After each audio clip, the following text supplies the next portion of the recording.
प्रिय साथियों नमस्कार। मैं डॉक्टर जी.के. गोस्वामी।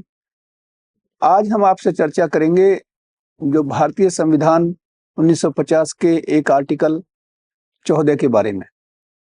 आप सभी को मालूम है कि आर्टिकल 14, आर्टिकल 19 और आर्टिकल 21, इन तीनों को हम गोल्डन ट्रायंगल भी कहते हैं। हमारा समानता का अधिकार आर्टिकल 14 में, हमारी जो स्वतंत्रताएं हैं, जो लिबर्टीज हैं, फ्रीडम्स हैं, वो हमारे आर्टिकल 19 के अंदर, और राइट टू लाइफ यानी कि जीवन का अधिकार वो आर्टिकल 21 के अंदर है।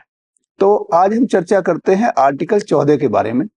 तो 14 के साथियों दो महत्वपूर्ण घटक हैं, फैक्टर्स हैं। पहला है इक्वलिटी बिफोर लॉ, यानी कि जो कानून के सामने सभी बराबर है। कानून में कोई पद, कोई जात पात या किसी भी प्रकार से कोई विभेद नहीं हो सकता।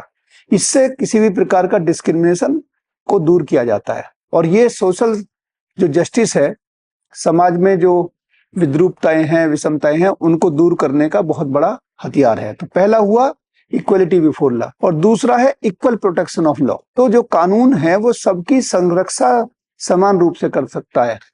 ये ऐसा नहीं है कि कोई बड़े पद पे है या कोई और बड़ी हस्ती है तो उसके लिए कानून की सुरक्षा अलग ढंग से हो या सामान्य आदमी की अलग ढंग से है। वो बात अलग है कि आपने देखा होगा कि कुछ लोगों को गनर या सुरक्षा मिलती है, तो उसकी एक प्रक्रिया है ताकि उनकी जो जान की जो खतरा है उसको देखते हुए दिया जाता है। पद के लिए नहीं दिया जाता कि उनकी किसी डिस्क्रिमिनेशन के लिए हो।